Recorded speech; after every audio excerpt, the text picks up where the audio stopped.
man. I'm fucking watching The Wiggles with me son at the minute.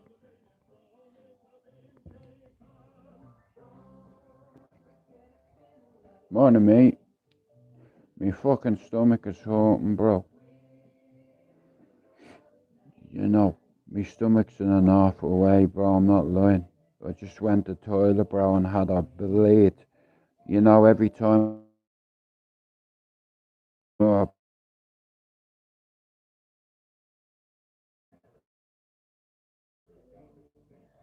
you know.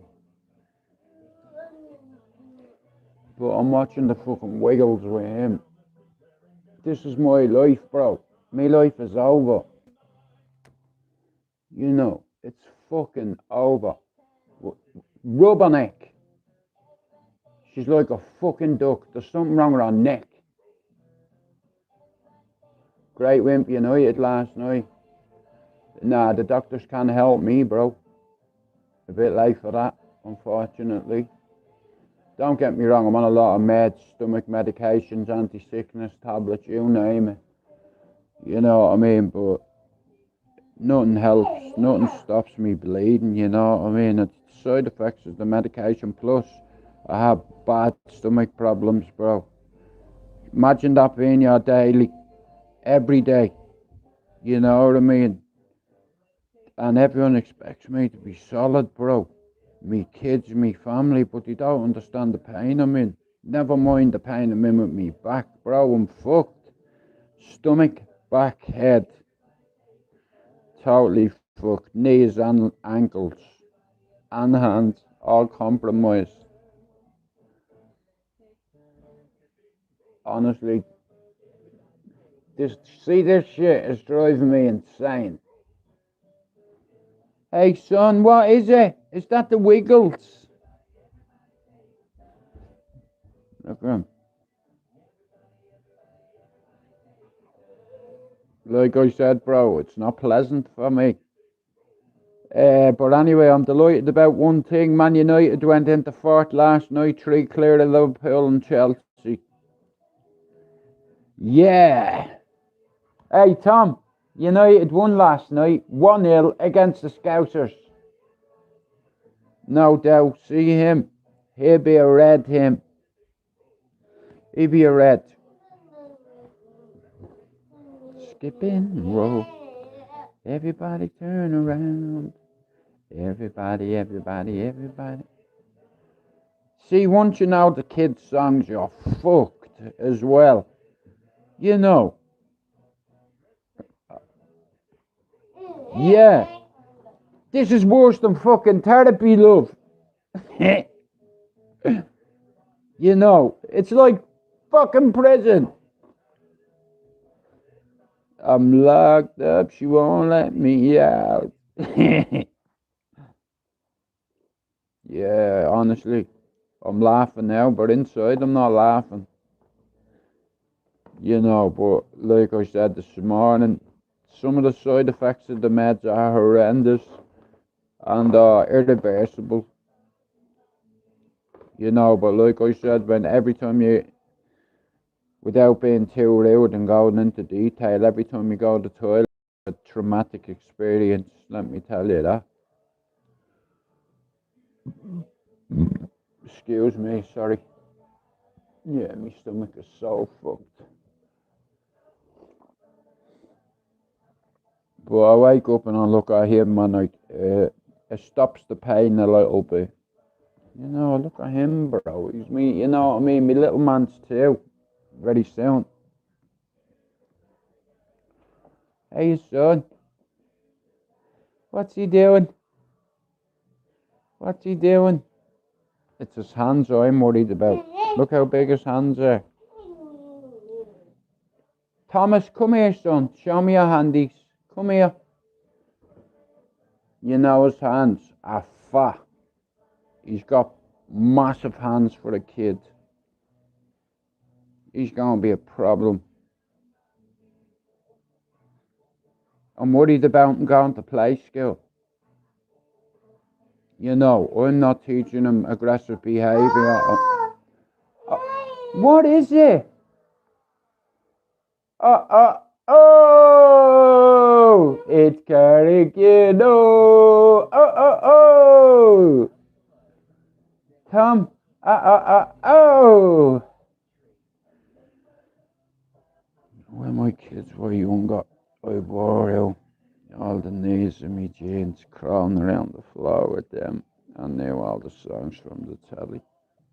Well, bro, what I've noticed is, being a father at 21 and being a daddy at 51 is so much different.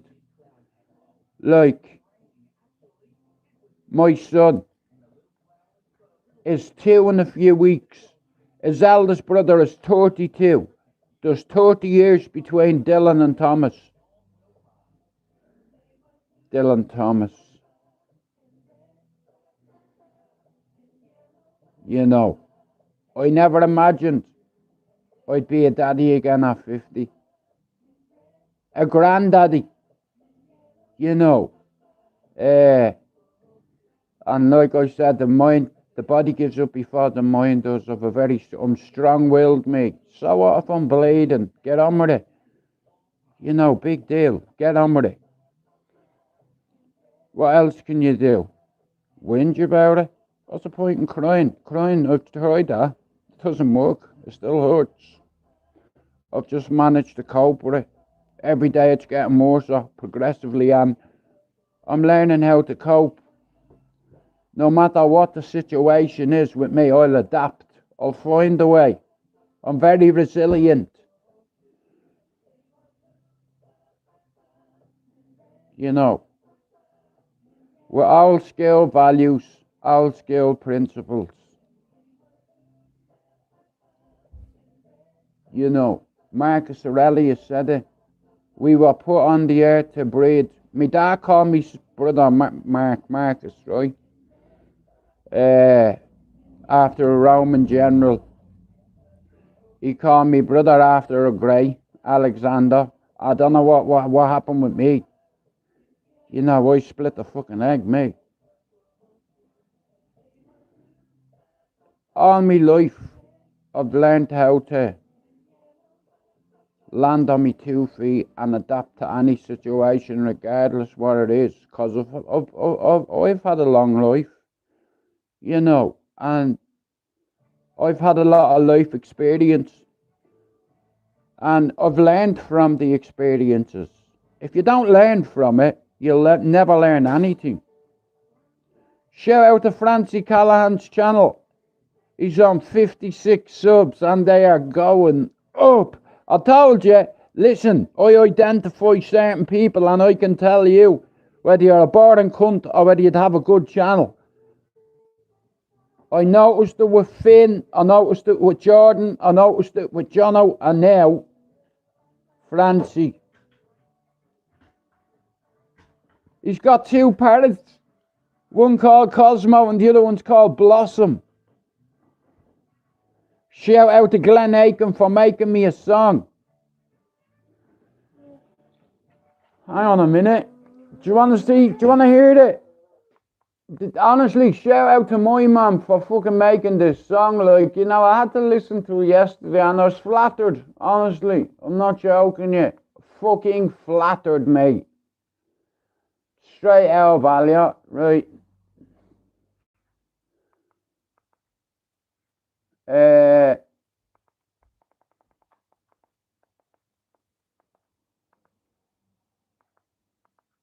I won't show me, man, on the TV. Why won't they let me, then?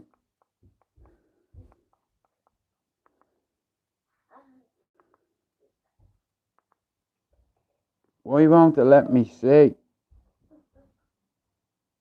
Good. Fran's a good fella, he is. I like Fran. He's got likeable qualities, you know what I mean? And he's from Cabra and he knows some of the people that I used to roll with. You know what I mean? And he's from Cabra. What on telly?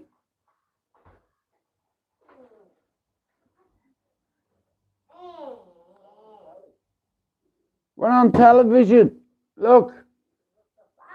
I told you I'd get on the telly one day, mother. Hello.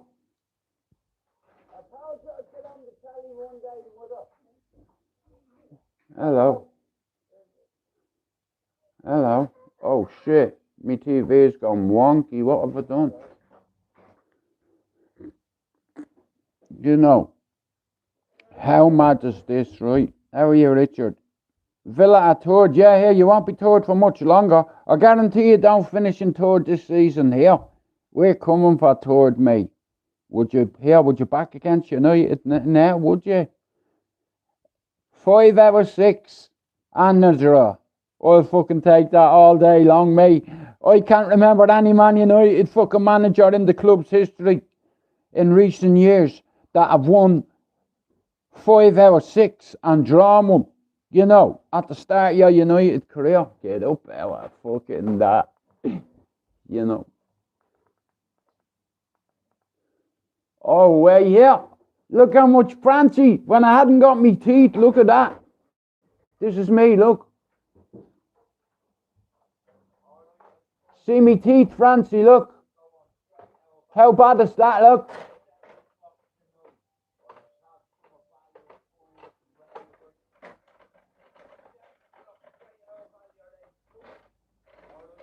Wow. Who is that guy? Jesus Christ, man. I look so different, man.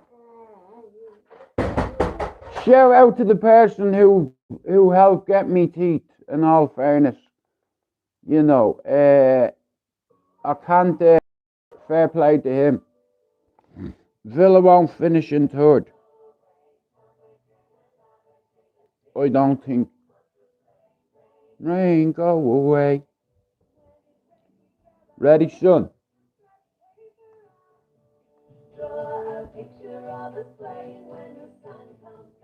Good morning, Mr. Richard Cushion. Bro, listen, I have to take me hat off to Aston Villa. You know, like, last year Man United had our worst season ever in the Premier League. Yeah, get that blooming out of my face. Are you handsome, are you? Have you got lovely eyes? Hey, come here, Timmy. Where's my little wingman? This is my little G here. Yeah. Look at them hands. Look at the hands on him, look. Look at, he's only 2. You know, son, we got the points last night, didn't we? We went to Liverpool last night and we got all 3 points. You know what I mean? You ever even look at a City jersey, honestly, I'll disown you. And you're grounded as well. Don't think you're not grounded for what you did. You know, he's not cute. He's a little shit. He pulled the Wi-Fi box off the wall the other day. He sat there with it in his hand. I said, Tom, no, not a Wi-Fi. He went like that, in front of me. You know, he's a little shit, but like I said, you know, it's like, a few years ago, I got very sick, and I never thought I'd get out of hospital. But it's like having me son. It's like his brother is 32. He's 2 in a few weeks, and it's just like it's harder to be a father when you're in your 50s. Don't get me wrong. You never forget. I'm a dad. I have 3 baby mothers. I am not a gay. I got 3 baby mothers. Can I say? It's like I said, having me son has saved me from killing myself. You understand? See him. Hey, you, come here.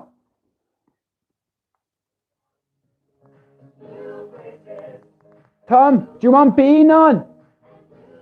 Do you want Mr. Bean on? Okay, come on then. Come on then. Nah, listen to me. I'm 52 this year, and it's like, I believe God does things for a reason. God put him in my life because God knew I'd never kill myself if I had a baby son. You know. I'm a survivor, you know. You know. And not one of yous can never say that you fucking pay for my life, cause no. We don't need that shit. You know, I look after myself. My father told me, with gratitude, optimism is sustainable. YouTube is YouTube. People are people. And people's fucking mask slips over a 2-year period. You know. I've no time for hide face. People who fucking hide their face and chirp up.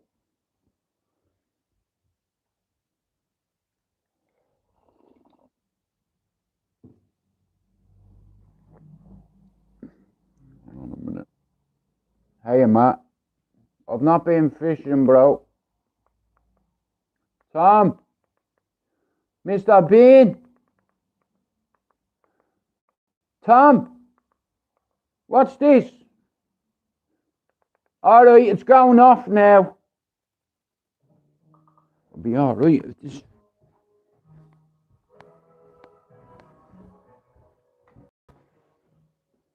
Get out.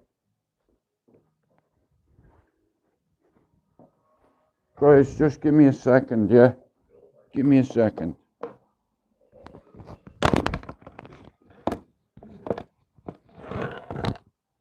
You're gonna have to wait there a minute.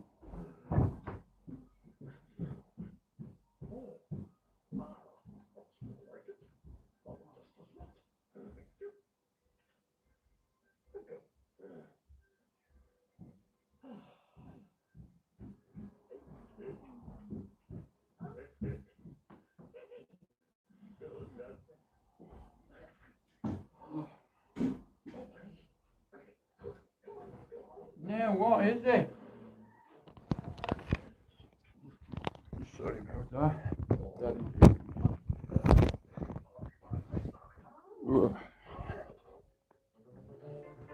Tom, Mr. Bean? Mr. Bean? Come on. You know what, right? I've two 50-inch TVs there, right? Oh, come on, my stomach is murdering me. Yeah, everybody's good in here. You know what I mean? You can give me stick. I don't mind. As long as you're not disrespectful. You know, because I have to remove you then. You see, what you don't know is, I know a little bit about YouTube. I don't go on TikTok. I've got 2,000 followers. I could make money.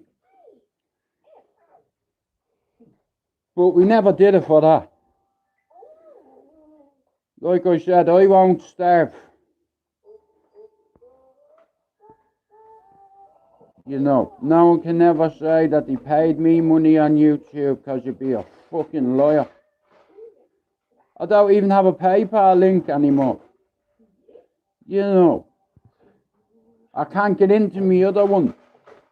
You know, the only way around that is to make a new one. But,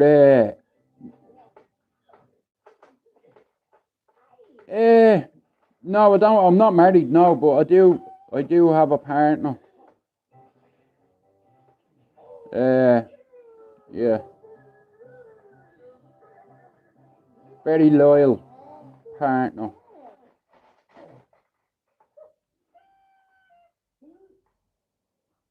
Who give me my life back. You know, like, I never imagined I'd be a father again at my age. Guys, give me a second. I just need to text me Queen 1 sec. No. Well, thanks for coming in. No. Well, thanks for coming in and anyway. Hey. It's none of your business. Thanks for coming in.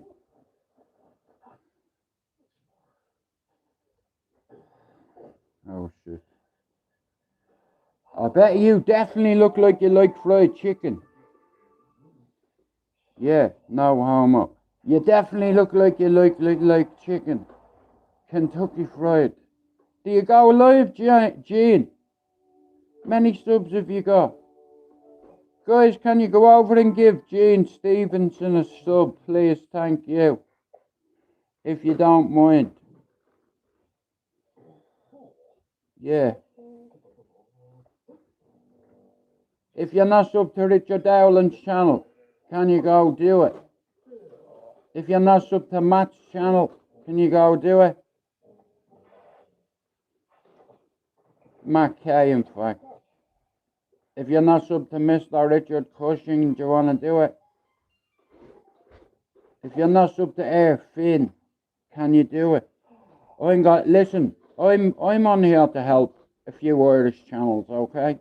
And along the way, you might get the odd English channel, and I'll help them too. Still, you know why? Because there's too many wankers on YouTube. Do you understand? And we need a few new faces on here. We need fresh meat, new channels. That's why I help people. Because I know, listen, I can read you. I'm very good at reading people, and I'm very good at identifying people who could have a great channel and a great platform. Finn Pablo fits into that category.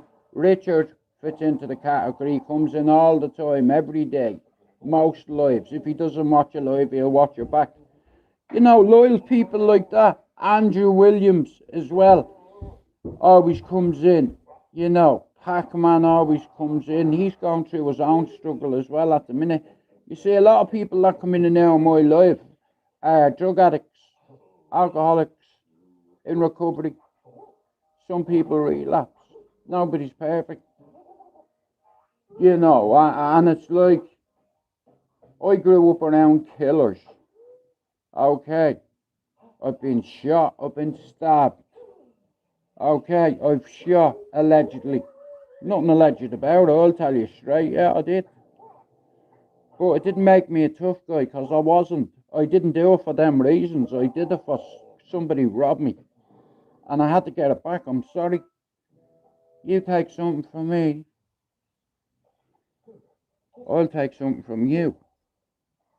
And that's the way I was. I was raised in Ballyfermot on the street. My daddy, some of my old friends still tell you, my dad used to beat my ass in front of me mates. What are you looking at, you scumbag? I'll fucking bounce you off the floor. What are you looking at? None of my mates would answer my dad back. You know, because they know they'd be getting a smack into the mouth, and he wouldn't have cared who that dad was.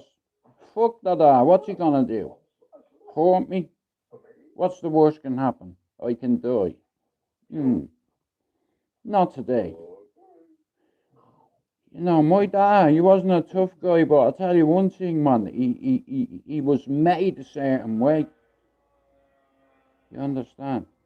Hello, Christine Newton, and if you're not up to Christine's channel, oh shit. No, Stephen, none of that shit. That's horse tranquilizer, isn't it? You know, why would you put that shit in your body, man? You're running up and down the dance floor like fucking Black Beauty. You're going,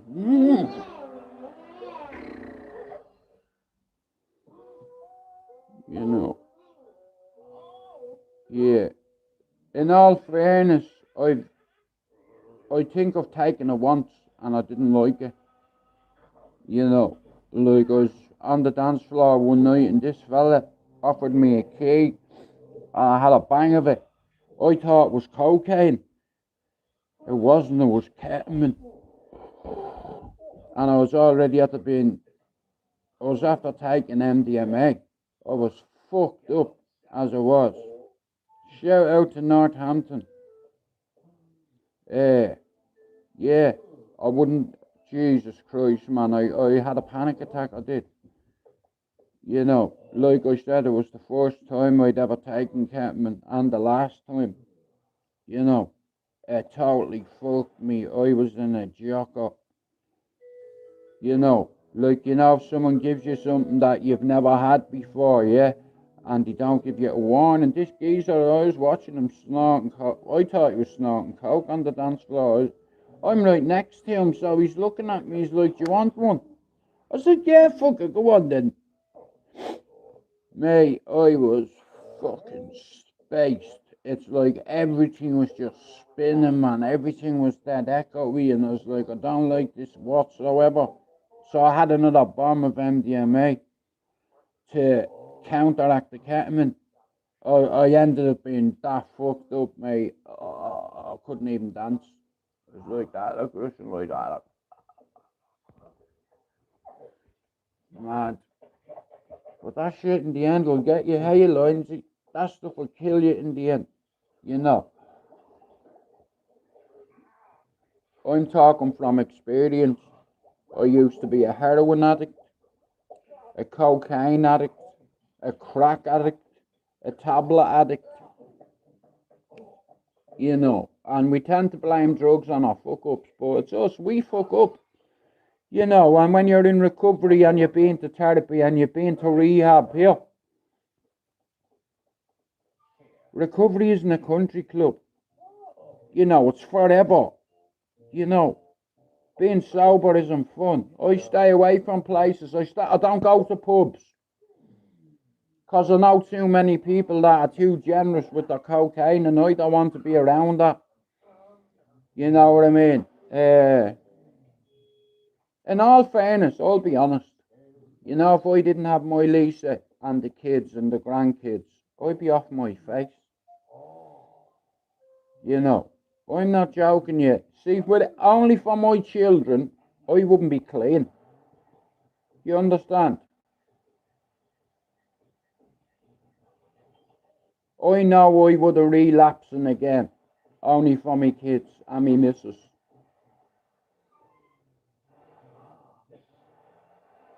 Yeah. Well, Lindsay, here's the thing, right? All my life I blamed drugs on me problems. And then I started to realise it wasn't the fucking drugs. It was me. Like, I don't drink alcohol. I don't go to pubs. I don't snort cocaine. I definitely don't smoke it anymore. You know, I'm not gonna lie. I love drugs. They were great. Heroin, yeah, heroin was God. Do you understand? Heroin was like a sleeping blanket to me. I felt like a Twix. You know, when I started taking heroin, like, I was looking up to all the bigger lads on the housing estate in Ballyer, all the Red Wall boys, right? They were all smoking tack. Some call it yak, right? It's like, and I got into it because I had my first experience of heroin when I was 15. I'll never forget it. I was wasted, and I just remember getting dragged out of the toilet by Rusty Grandin in the Asylum nightclub. He found out, he kicked the door in and caught me. I had black all over me face. Lindsay, what I didn't realise was, I seen all the bigger lads doing it. So while I was in the asylum selling, people were smoking it to come down off their ecstasy. And all the lads that I looked up to were doing it. So I tried to grab a piece of the tinfoil while one of them were goofing. And one of the older lads caught me. And Lindsay, he grabbed me by the hair and smacked me into the face in front of everyone, right? He's dead now. Everyone knows this geezer, right? Now, so a couple of hours later on, I went back up to the third floor, skag floor, and a few of the lads from the Red Wall were like that. Look, tinfoil in their hand, gouged like that. Over all in a circle, all like that. I grabbed a bit of tinfoil and a tutor, and I ran into the toilet, got a lighter. I didn't know what I was doing. I just put the lighter underneath it. Next of all, smoke all come up. I inhaled it. You know, and I was like, I had me head like that. I couldn't lift me head up, yeah, and I kept doing that. My nose was itchy as fuck. I was scratching my nose. So wait, you hear this? I heard a fella going, "Where's Jude?" I wake up, yeah, I'm in the girls' toilet, right? Because I didn't think he'd come in the girls' toilet. He goes into the girls' toilet, "Get out!" You know, every girl that was in that toilet ran out of that toilet. "Get out! Where are you? I've been in the boys' toilet, you're not there. I know you're here. You better come out." Bro, I lift me head up. Me head went forward. He booted the toilet door and it hit me in the nose. You know, he dragged me out of the toilet. He's like, "Look at your face." Bro, my face was all black. I was after getting the lighter underneath there and it all burnt up on my face. You know the way you can get face. Oh, he said, "Look at you. We're in a women's bathroom." He dragged me to the toilet, to the mirror. He said, "Look at you. Wash your fucking face." I'll tell you what, if I see any use giving that to him, I'm gonna kill you. Bro, I was wiped out. I had to be taken home. You know, and all the bigger lads every week, Lindsay, working in that asylum. I got acquainted with the clientele, like the staff, the door staff, the cloakroom staff, you know, the security, you know. It was like a well-run operation, you know, and I remember going back. In Dublin, listen, I can't explain the reason why, but back then, you used this. Now, this is going to sound sad, but this is the truth. You try take more drugs than your friends do, like a competition. You want to out-drug each other. You know, I made the decision, listen, addiction has been part of my life since I'm 15. You know, I used to take all kinds of solvents and glue and Tipex tinners and snort them. You know, I used to be a pill. I used to pop a lot of pills as well. You know, but when I was on heroin, it was like a friend. You know, and then I got addicted to it. I didn't realise how powerful it was. You know, so then what I started doing was, as a 16-year-old, I was coming back to parties, buying maybe an 8 a gear at 16, right? An 8 for me and Gibbo, or Gibbo allegedly had get us one. You know, and we go back to his gaff, or we go back to a party, and we'd smoke gear with people, you know what I mean, from all over Dublin.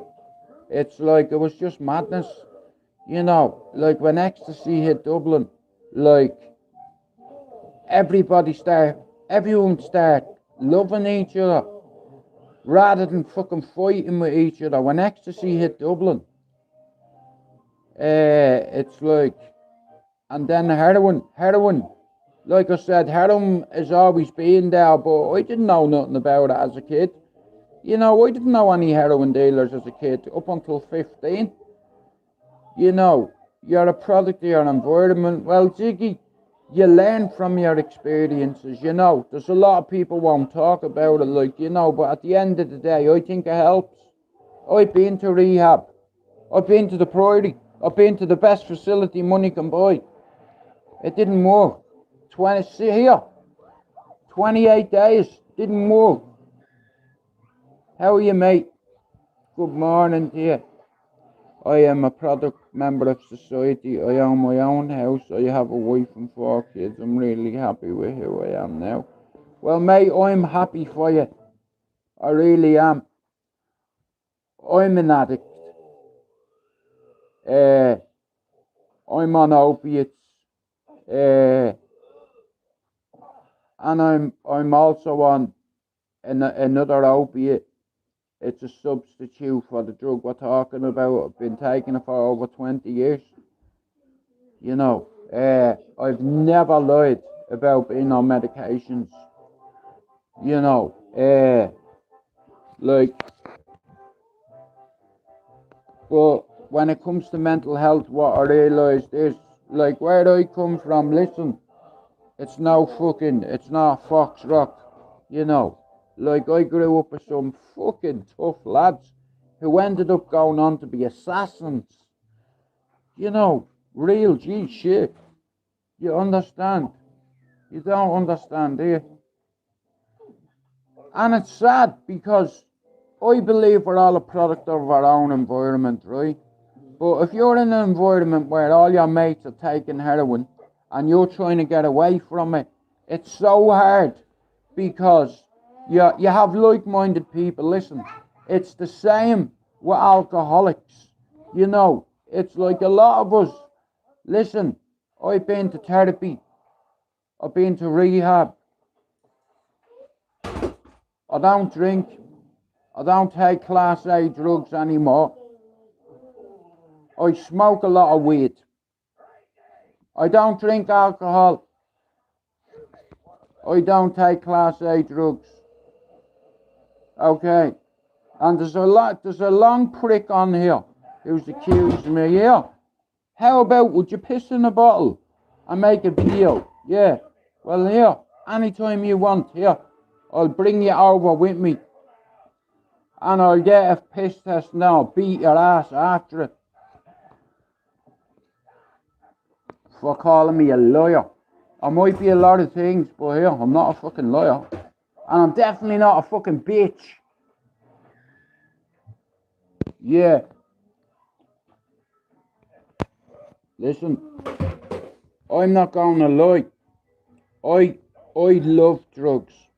But what happened was, I was a father.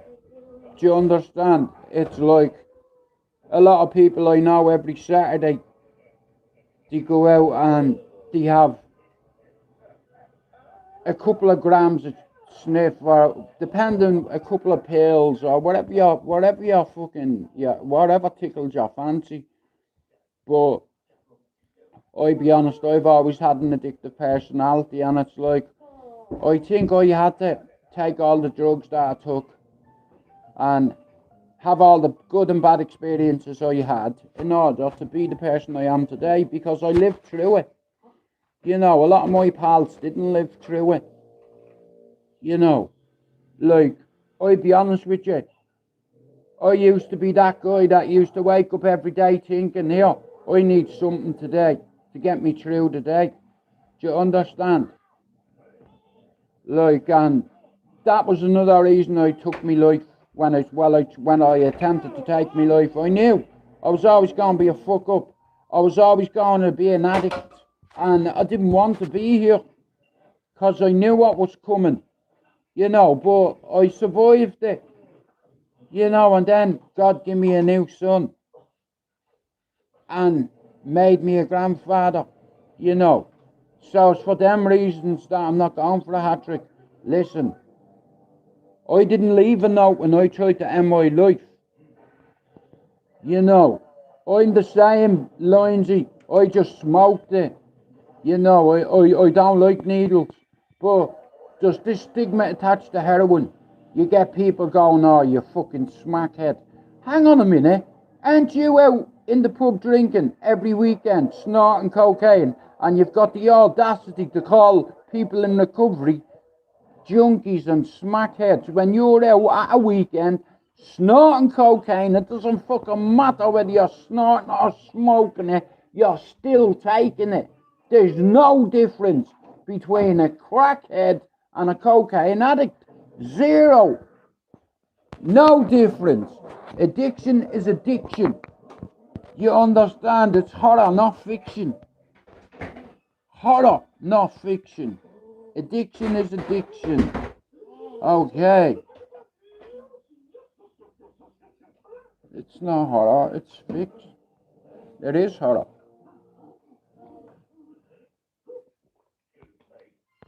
And until you realise that it's your fault. It's not the drugs, it's us. It's not the alcohol, it's us. You know, that's the way I look at it. And anyway, you know, people take drugs for a reason, to block traumatic shit out. You know, people who are abused as kids, psychologically, physically, mentally. I was abused by my dad. Not sexually, just physically, spiritually, mentally. He broke me. And me knows. You know, and I had to lie for him because I knew he'd get into trouble, so I lied. And I cried. He bet the shit out of me mother and I tried. You know. And I cried when he died. You know. I lost me dad first, then I lost me ma. I've lost a brother and a sister, me granny. I've lost a lot of family members. But my granddad was a randy bastard, and there was 9 of them, you know. And them 9 went on to have loads of kids who'd grow up. And when I left the country, a lot of my friends, big little brothers, stepped up. You know, I always wanted to be part of something when I was younger, and I tried to start something for me and me mates because I didn't want to sit on a street corner every night. If I knew that I could make money doing something that was easy and risk-free, I'm doing it. Now, there's nothing risk-free about selling ecstasy in a nightclub here. Risks. You have every bowsy from every housey, from Finglas, Coolock, Blanche, Ballymum, Ballyfair, Metallic, Crumlin, Dirmney, Bluebell, Inchicore. You understand? Bowsies from different houses. And I become familiar with them all every week. Alright, youth. Alright, lad. Many do you want? Same as last week. Bro, I was on me tits. Can you be a bit more specific? You know, and I got to know all the bigger lads. That's how I got my foot in the door. And here, you're either in or you're not. Your foot's not halfway in the door. And I ended up growing up with some people who ended up going on to be shot callers. Real shot callers. You know. And where I'm from, everybody knows. You know. It doesn't matter where you're from.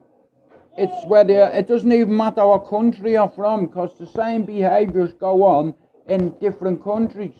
It's just different strokes for different folks. Shout out to Australia.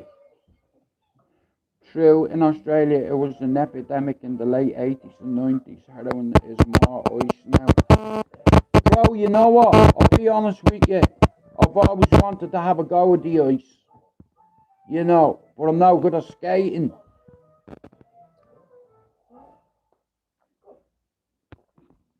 You know, like, as far as I know, right, in the UK, it's not as common as it is in Australia, ice. Now, I've always wanted to go on it. I've always wanted to have a go, but I just can't skate, or I'll fall. Okay? And falling is relapsing.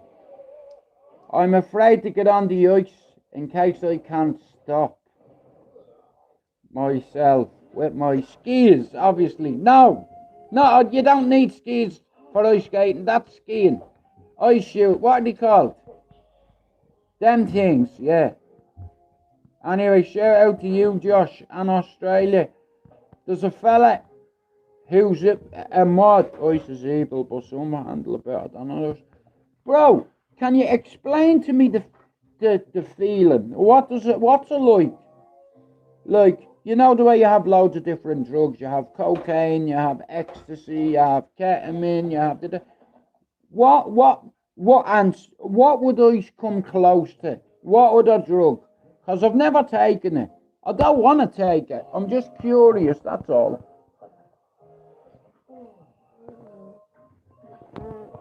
You know, being a father keeps me straight. You know, I'm not going to lie. I smoke a lot of weed. Okay. I wouldn't like it then. Because I don't like speed. I don't like whiz. You know what I mean? I don't like any drugs, in all fairness. It's a speed drug, but more euphoria. Okay. You see, in the UK, I'm sure you can buy ice, but I've read about it and it's amphetamine. Okay. No, like I said, it's like you know, this is my ice here. He's my hair. You know, he's my heroin. You know, my son is my drug. That's my drug, right there. You know, without him, I'd probably be fucking dead. You know, me faith is strong. It's okay. What is it, Mr. Bean?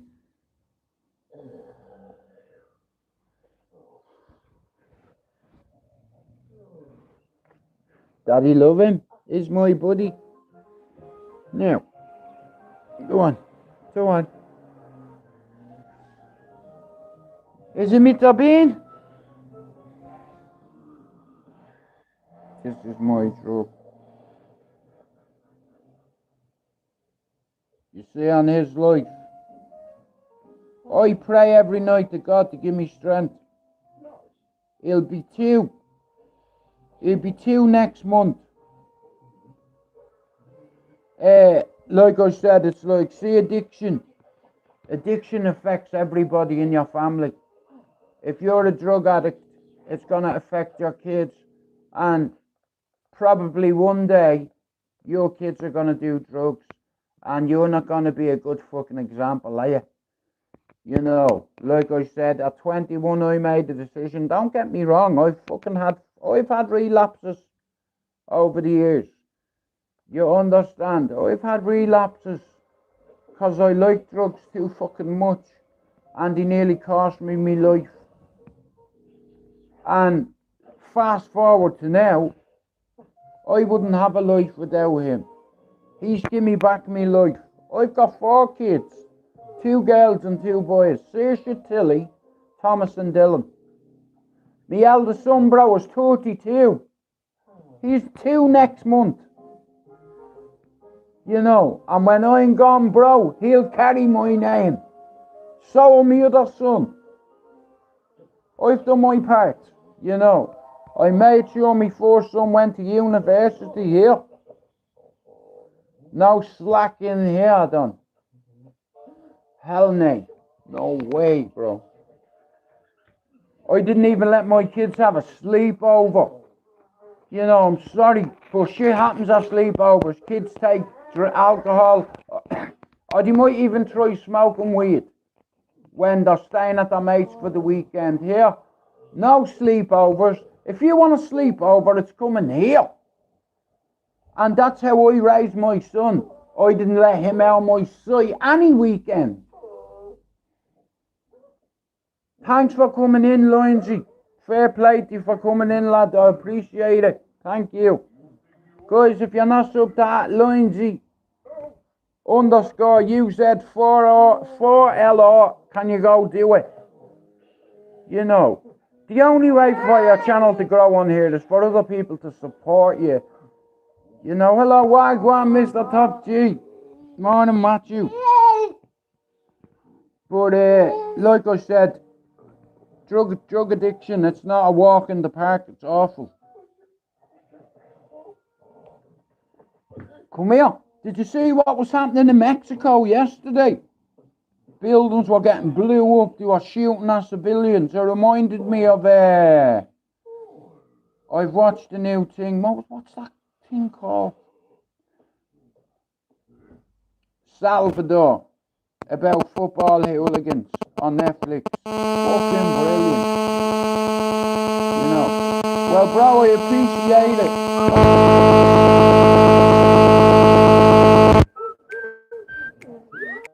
Sorry about that. I had to answer a phone call.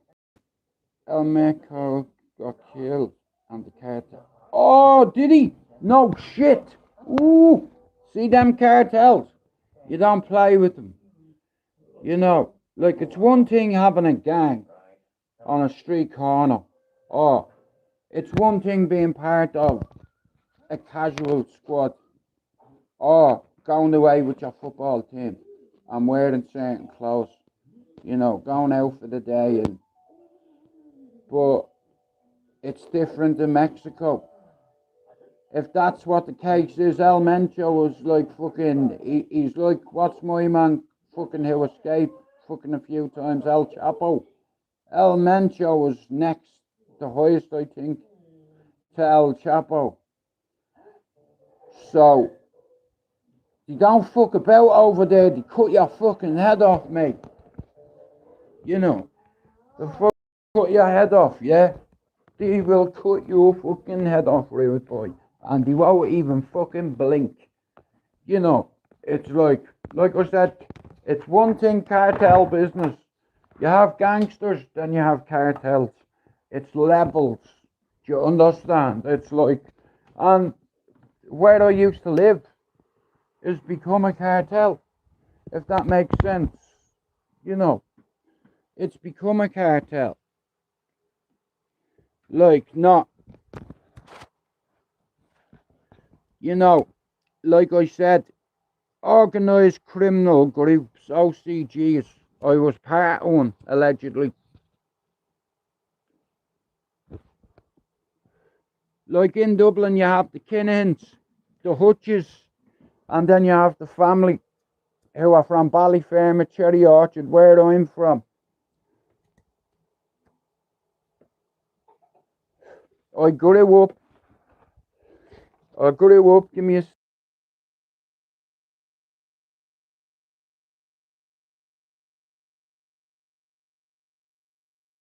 Yeah, not a bother, bro. Go on, I'll see you when you get here. The same, there's about 1,040. Right, go on, I'll talk to you in a bit. Give me that and I'll pick it up. Fucking bastard thing. Sorry about that. La la la la.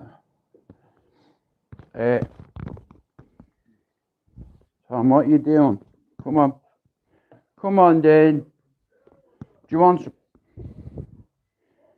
Ballyer in English, a mad place. So is Clondalkin, bro, but like I said, listen, it's the same all over Dublin. It's the same in the UK. You know, kids are carrying guns at 14 and 15. Kids are minding guns in their man's houses. Like, what you don't realise is, good morning, Mr. John Dillon. And that's up to Mr. Top G, Mr. John Dillon, Mr. M.R.E., Mr. New York DJ. If you're not sub to Mr. New York DJ, can you do it? If you're not sub to Matthew, can you do it? If you're not sub to Finn, Josh, Lindsay, Richard Dowling, Glenn Aiken. Shout out to Glenn for making me a song. You know when someone makes you a song, it's so fucking flattering. Like, okay, so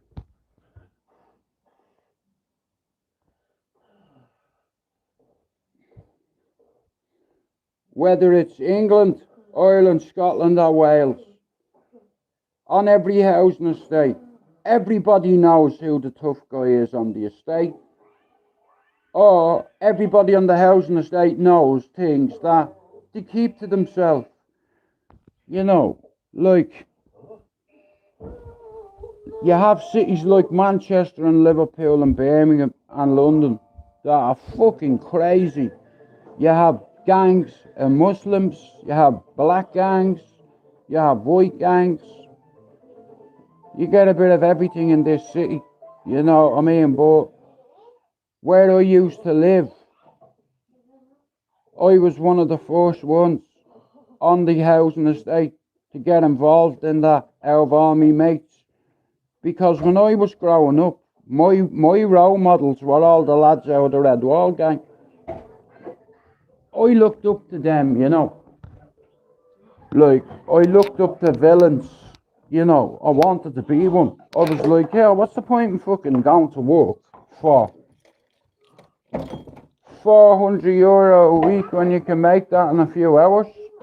Like, you know, I made a deal with God never to sell Class A drugs again, and I didn't lie.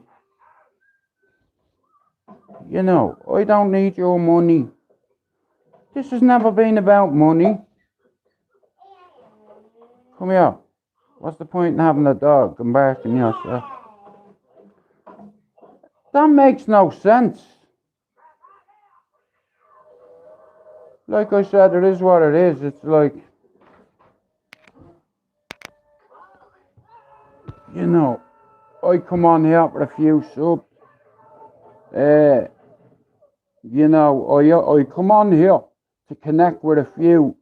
He loves you as well, Top G. You know, you're the second person to say that to me today. Amen to that, brother. The other day, there was a march in Manchester. England first here. This country, they call it Great Britain. It's turned into Shite Britain. Now, if I give you my opinion on migration, you think I was racist. And believe me, there's not a racist bone in my body. I can post photographs of me dressed up like Alibaba. Don't try that shit with me. I'm not a racist. I've got family who are Muslim. You know, it's like, but it's the ones that are getting into our borders who have no papers. They scare me. You know, and it's up to us to protect our borders from foreign and domestic threats. If you serve, that's your priority, okay?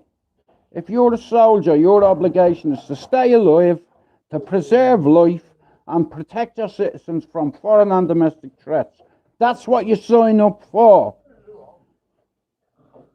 You know, and if the truth be told, England is like a big fat fanny, and Dublin is like a big fat girl, and both of them are getting fucked. That's the truth. England has been very good to me. My kids are English. I've got Brits in my family, and if you had asked me this question 30 years ago and said to me, Jude, you're going to be living in England 32 years, you're going to have 3 kids who are English, I'd be telling you, you need your head examining, mate. There is no way I'd have Brits for kids. And then I grew up, when I come here, a black lady helped me and humbled me. You know, not me mates back in Ireland, not me family. A stranger helped me more than my friends and my family did. I had nothing. At the time, my ex-partner was pregnant with Dylan. We hadn't got anything, you know. I was getting £147 every 2 weeks. You understand? And it's like then, good morning, Finn. How are you, DJ? You bowsy. But like I said, it's like when you have kids, things change. You know, you have to put your dreams on hold. See me, I wanted to be a fisherman. I'm shy at it, but that's what I wanted to do. I wanted to have my own little restaurant in Spain. You know, myself and my brothers running it. It's like, and I learned Spanish purposely for that reason. Because I have family that have businesses and properties and nightclubs in Spain, allegedly. So I always knew I was going to end up having to learn Spanish, so I may as well learn it now, but it didn't go that way. I ended up meeting me missus, and just before I met Lisa, like I said, over a period of time, when I first come on YouTube 8 years ago, I was fucking all over the place. you know. And then I start chatting to a few people on here. I come on here to connect with a couple of Irishmen from the old housing estate. And what I didn't realise was I only wanted to reach a certain audience, but what I didn't know anything about was algorithms and analytics. I didn't know nothing, and I need help with my channel. In order for my channel to move forward, I need help.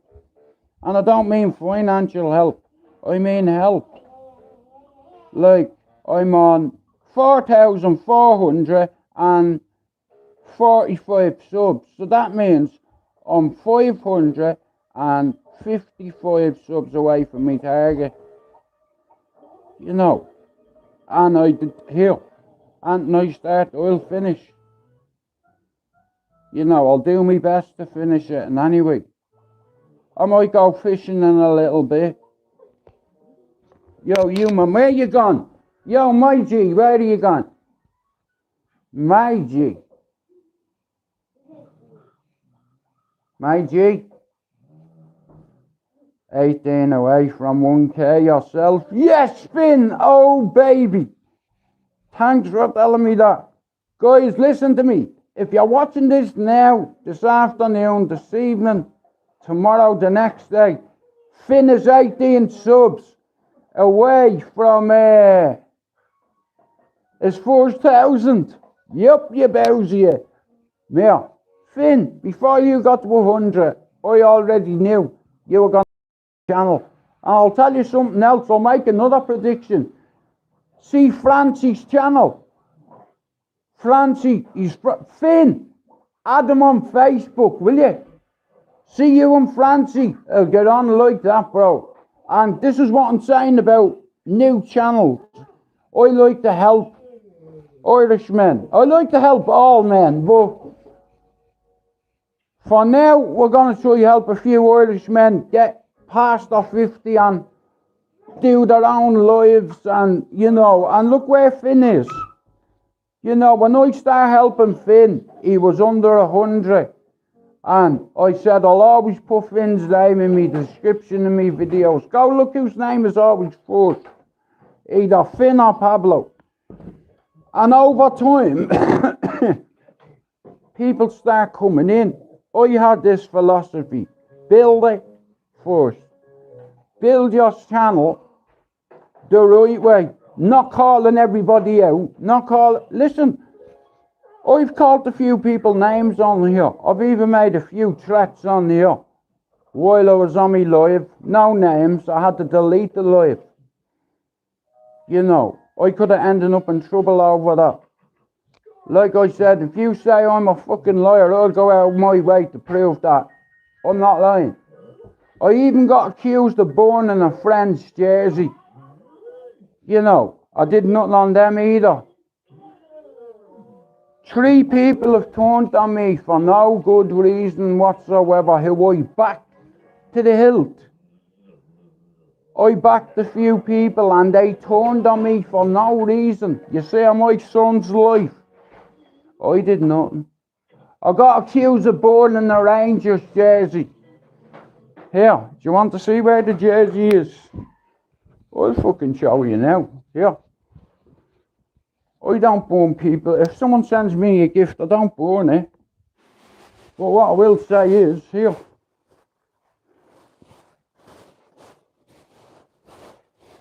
Now, it's had been out the back.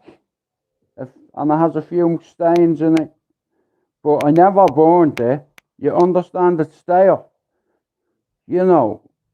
There's the Rangers jersey allegedly that I burnt it. It's not burnt, I just fucking, it was in the shed. And I got oil and all sorts all over it. So, yeah, I didn't burn nothing.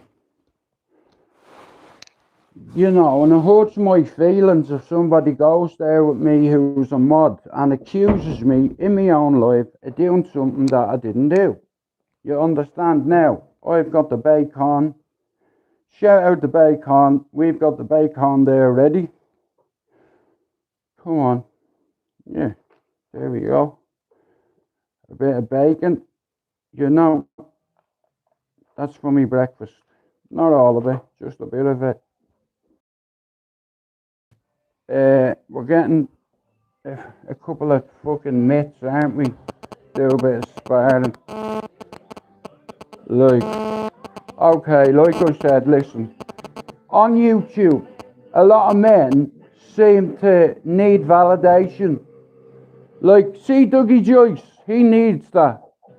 You know, like, I'll be honest with you, I'm not a fan of him, but he's an example. You know, he's not a good man. I don't like him. I think he's a cunt.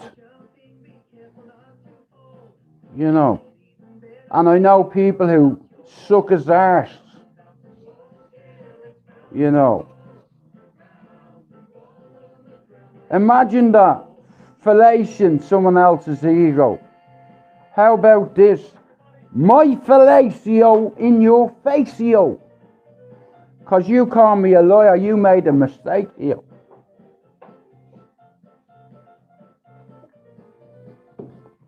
These are driving me fucking mad. The Wiggles. Rubberneck. This is what I'm watching. Well, it's not for me, it's for fucking Thomas. He's over there. So, I've got two 50-inch TVs in there. I'm supposed to put one on the wall, but I'm afraid. So there, it's going up there. So put it up there. Get the drill out. One brackets on the wall. Then I can put up a decent TV. I have two. One in my bedroom. One in there.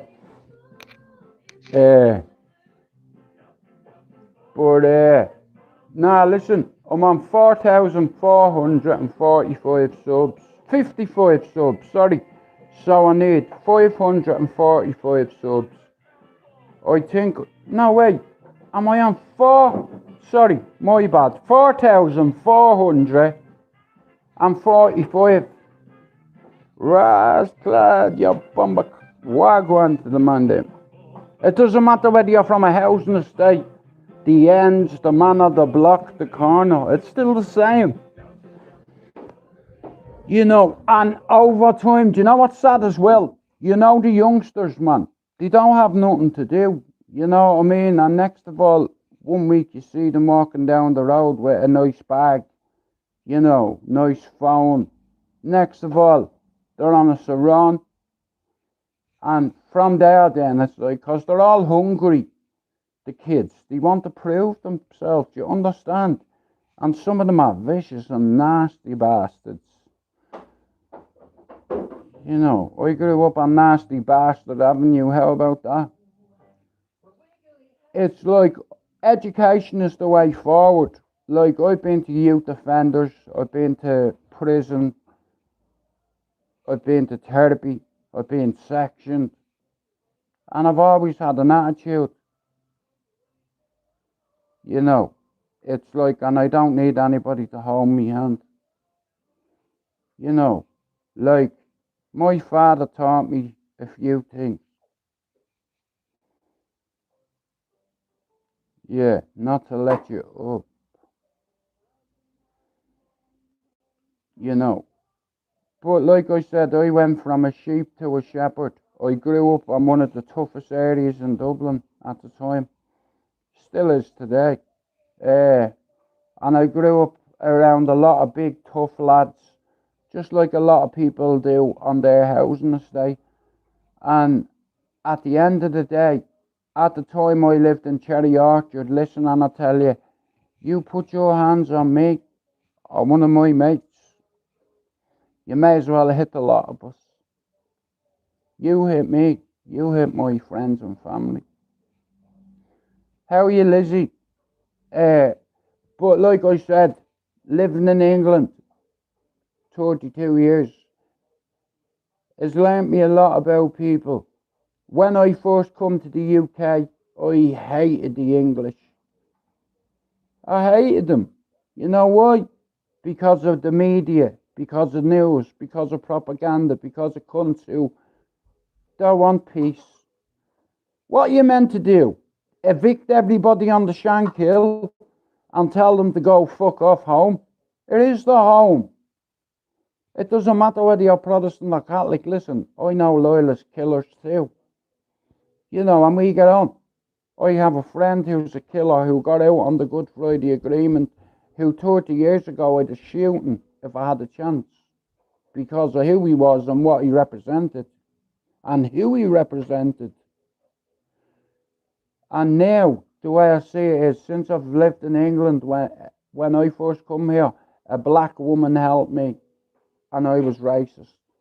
I didn't even know a black person. And it just humbled me.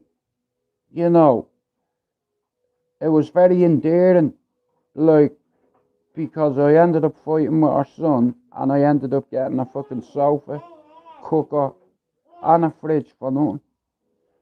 She said my partner at the time was pregnant. I was after getting into an argument with her son because they were pissing in my garden nearly every fucking night. You know, they had their music blasting, and I asked them nicely. I said, lads, listen, me missus is upstairs. Yeah, she's pregnant, and we lost the baby a few months ago, and she's just a bit concerned. So is there any chance you could keep it down? My man starts sucking his lips at me, and I'm thinking. So I said to my man, yo, big man, get off me wall, yeah? Me missus is upstairs pregnant, okay? We lost the baby a few months ago. I'm asking you nicely, could you get off me wall? Or even could you turn your music down? Do you know what he said?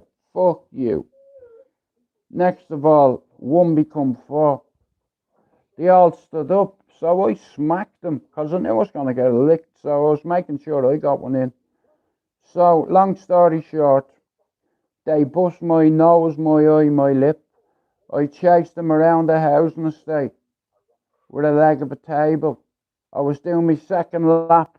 I got to me gate. Some black lady come out and she goes, you fucking rascal, wagwan, what? Why you say? I'm like, you what? She's like, yo, you man, come here. I'm like, me? She goes, yeah.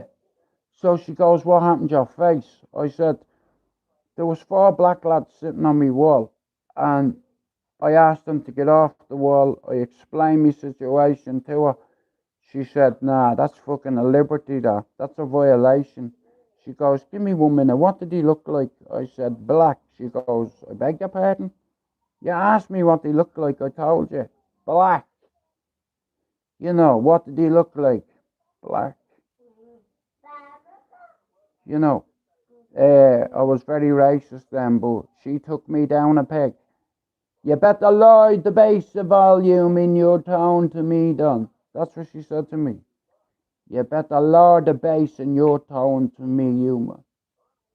You understand? Hey, Paul, next of all, 3 of these pricks come around the corner. I'm about to run out. She roars at me. She goes, Irie, that's my son, Wagwan. I didn't even know what she was on about. She goes, Wagwan, that's my son. Still. Yo, you man, come here. Did you jump on him? A few minutes ago, my man's laughing. She's looking at him. She goes, yo, do you want me to punch you in the fucking rascal face? I'm like, what's she talking about? You understand? She goes, come here, you. She said, was it him?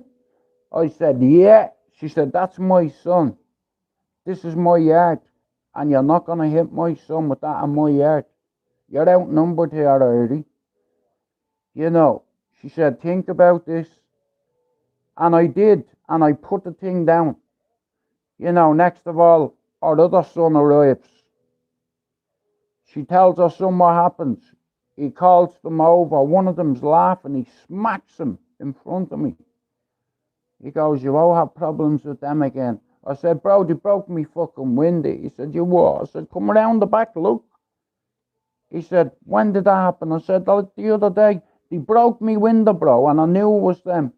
You know, and I didn't want to say, here, did you break my fucking window when I went out? You know, because there was 4 of them. I was outnumbered. You know. He's like, what happened to your face? I was like, well, I got booted in it. He said, who did it?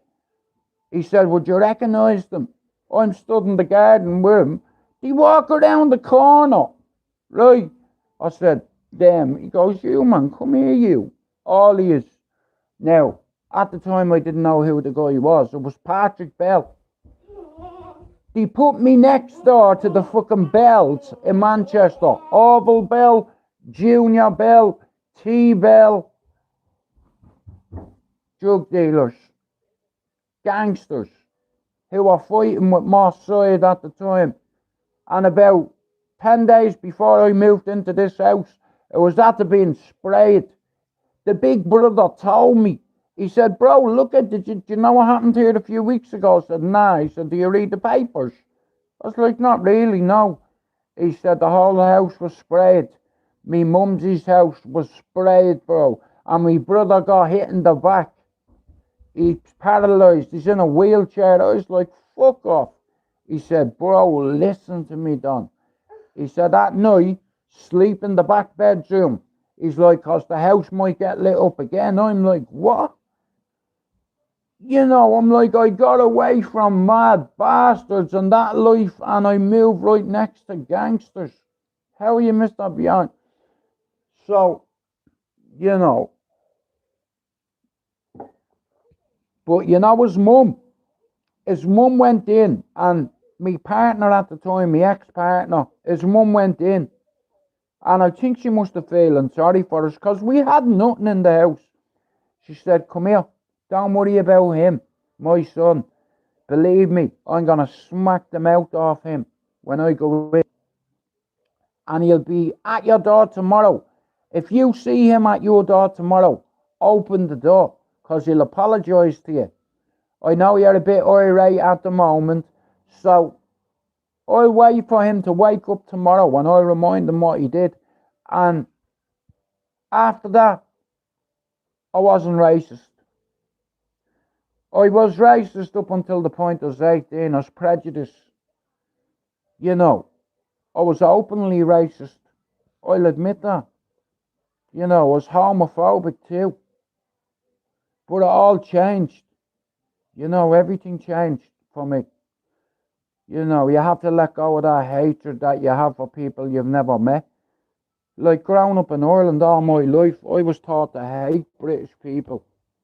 You know, I went to an organisation that didn't like British people. You know, myself and Anthony Flanagan, I didn't go much. But he was in Fianna Éireann all the time. It was like a youth club, and then I found a different one, Dublin Christian Mission. Like, I always felt like I belonged somewhere, you know. And the only way to find out where you belong is to go through life experiences, you know. And believe me, I've had a couple of close shaves in my life. You know, my whole life ended at 21. You know, I become a dad at 19. And I always wanted to be a better father to my kids than my father was to me. Now, things weren't all bad, even though I hated my dad as a kid. When I become a man and had my own son, that hatred went, you know. He learnt me a lot, my father. You know, he learnt me how to be a man. How to stand on your own 2 feet. Never ask people for help. Nobody owes you nothing. Are you grateful? Yeah. Well, remember this, son. With gratitude, optimism is sustainable. Now, as a kid, I didn't know what optimism meant. I didn't know what sustainable meant. I couldn't even spell it. I probably can't spell it now. But do you understand? He learned me a few things. As a kid, I got bullied. And my dad said to me, it's not happening. No way. You know, I want you to go down and punch him in the face. But I hadn't got it in me. Bastard. Do you understand? It's like, I had a lot of friends as a kid who were well tougher than I was. You know, I wasn't tough. I was a big softy. And I used to let kids hit me. I couldn't hit back, you know. And then one day I hit back and they stopped hitting me. You know, I grew up with some good lads, man, who turned bad. You know, grew up with a lot of good fellas that turned into bad fellas. You know, bad fellas whose name are in the paper every week. You know, you don't understand, but you bring shame on your family, you know. Like in Dublin, in Ballyfermot, it's normalised, that kind of behaviour, but it's not normal. You understand? At the end of the day, go a minute. 1 sec, I'll be back. Give me a sec.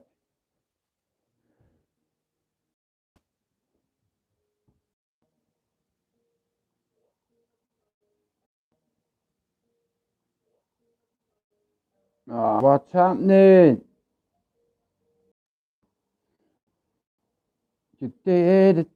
Sorry about that. I had to answer a call. But, now look, I've learned a lot in life, and I think it's hard to stand up to bullies. Never be a punch. Well, bro, as a kid, I'll be honest with you. You know, I wasn't a tough kid. I was soft. You know, I had lads I had mates I grew up with who were tough. Like Kenna O'Driscoll, Harper O'Driscoll, Jay Dunn, Pat O'Dunn. They were tougher than me. You know, but I grew up with them. And it's mad the way we all ended up moving to Ballier together. You know, that's why it's like when I moved up there, I knew a few people. You know, and Cherry Orchard development was just getting built. Like John Dillon, a guy that's from Ballier, shout out to John Dillon. I didn't know nothing about housing development, and he said to me, Jude, check out the development, and I kept forgetting, so I wrote it down, and I googled it. Oh, sorry, I put it in on YouTube.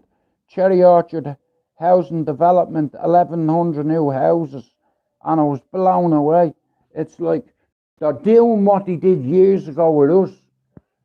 They built a new housing estate, a new development, 1,100 houses. You're going to get people from all over Dublin, families moving from all over the inner city up to Ballyfermot. You know, and if you've lived there most of your life, you know all the houses and from all houses, you know. And like I said, it's common knowledge. You know, I grew up with a lot of fucking psychos. You know, it's like a lot of bad fellas, a lot of good fellas that turned bad. You know, like I grew up with people, man, that ended up going on to commit horrendous murders, allegedly.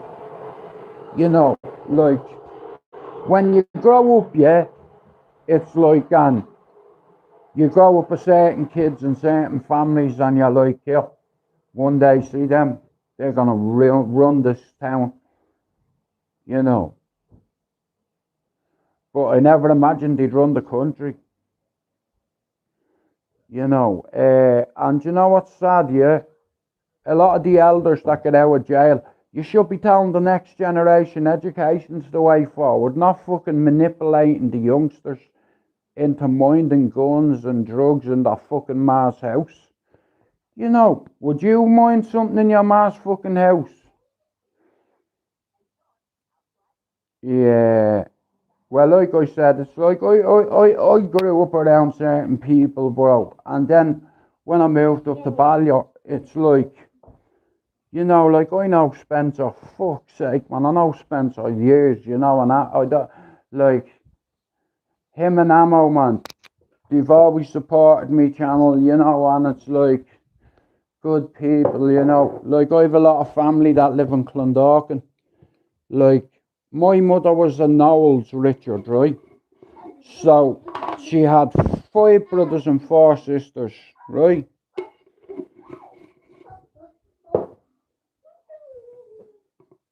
Wait, hang on. Jane, Rita, Mary, Jane, Trisha.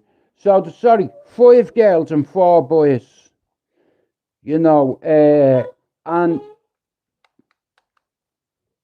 my family, like I said, are all in Ballier, Clondalkin and Tally. And my mother had 4 sisters. So there was 5 girls.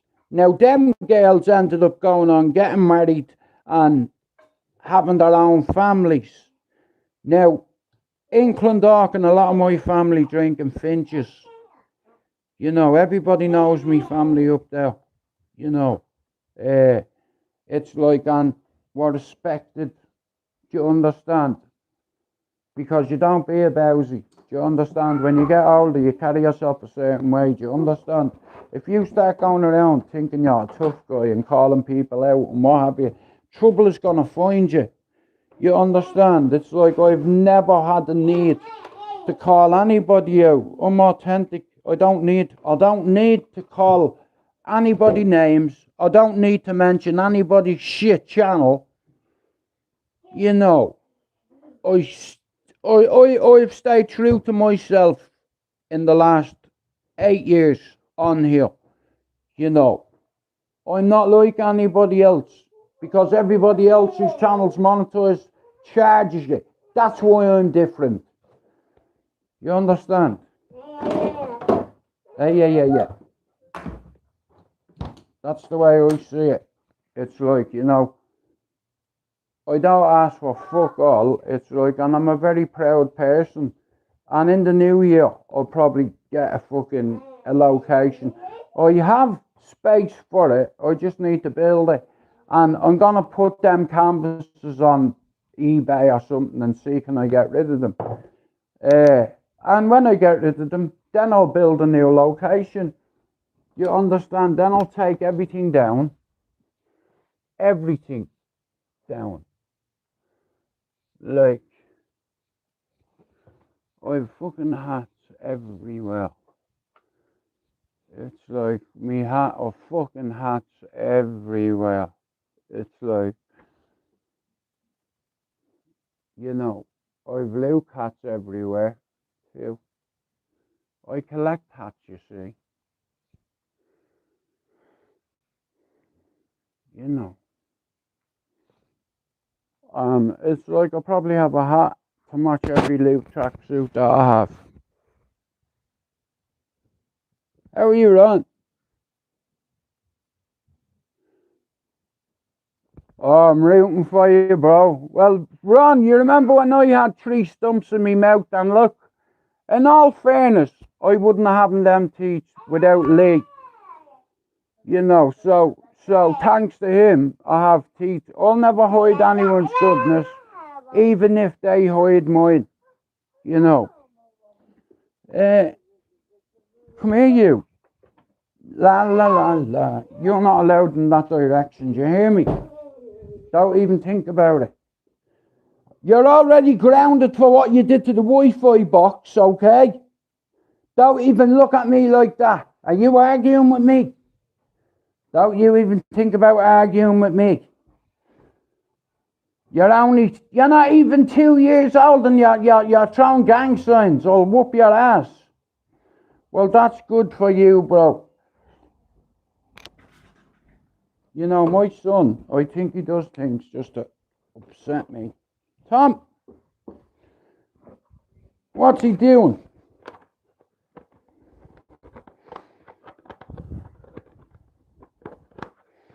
Yeah, God's punishing me. He's saying, listen, I'm going to let you be a father at your age. And a granddaddy. I've always been a daddy. I like being a daddy.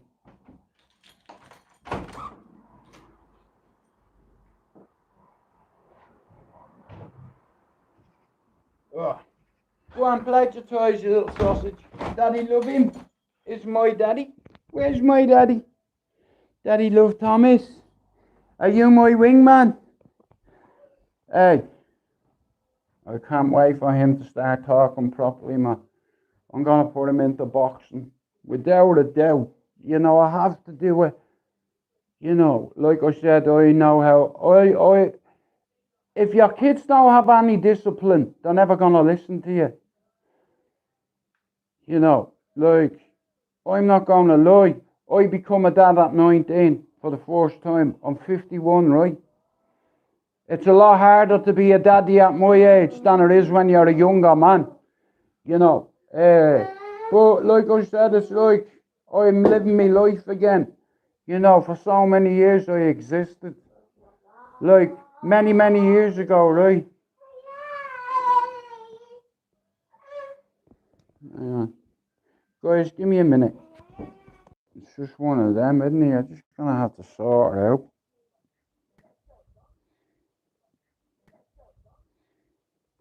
Hello. Nah, listen, and I'll tell you, it's like being a father when you're in your 50s. It's a lot different when you're in your 20s, you know. But like I said, I never imagined that I'd be a daddy again at my age, you know. It's like, and I wouldn't swap it for all the gold in the world, you know. I get satisfaction out of people. No, I get more satisfaction out of helping people than I do out of making money.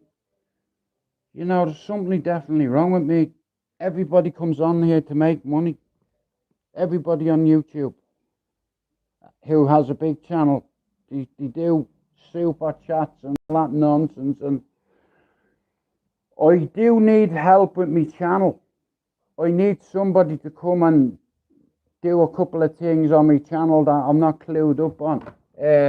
Now, there's a couple of people that have reached out to me to meet.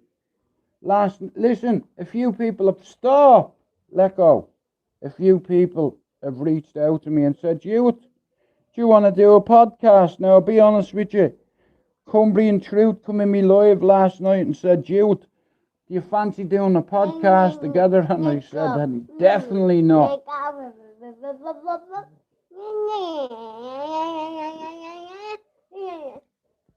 What are you saying?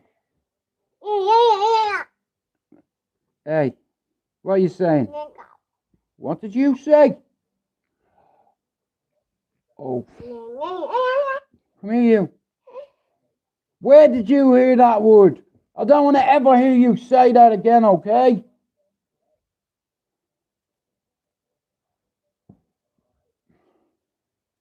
Now look, Thomas, you can't be saying that. That's a bold word, okay?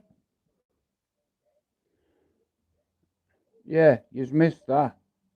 Fuck's sake. You didn't hear it from me. You know, he's only 2 and he's fucking racist. God, Jesus.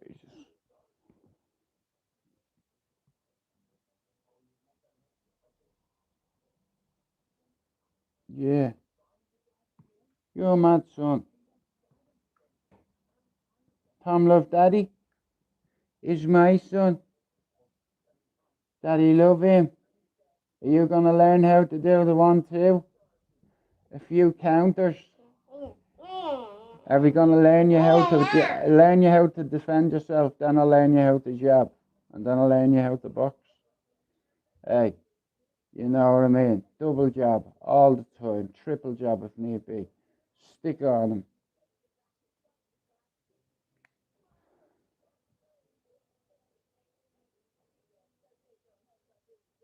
Where's my Tom? Tom? Where's my son? Where's Daddy's nose?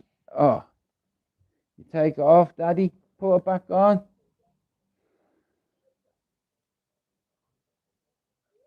There he is. Hello. Are you putting that on? No, don't be chewing me hat. There he goes. Hey, are you going to wear Daddy's hat one day and step into his shoes?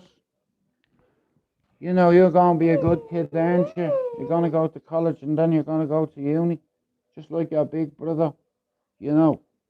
And you're going to be a law-abiding citizen, aren't you? Hey, you're going to be a good lad, aren't you? You'll say please and thank you. You know, you'll have manners and you will have discipline. You know.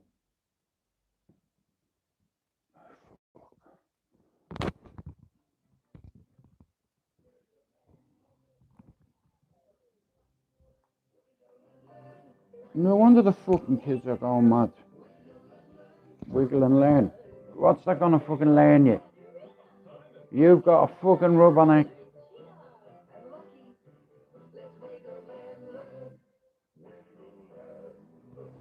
wiggle and learn.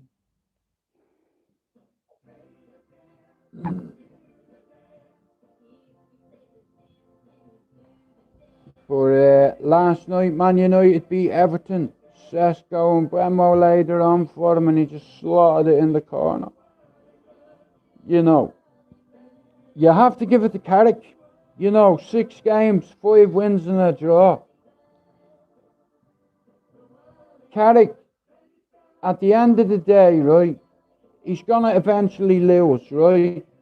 But you have United fans that are all like, yeah, But if Carrick lost 3 in a row, they'd be saying, oh, get Tuchel. Do you understand? They keep moving the goalpost.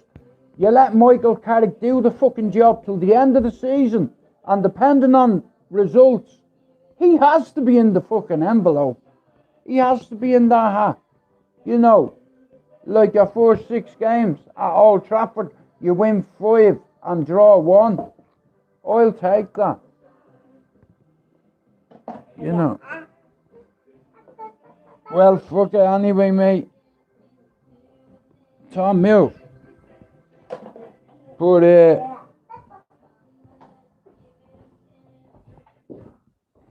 hang on, mate. Just give me a second. 1 sec.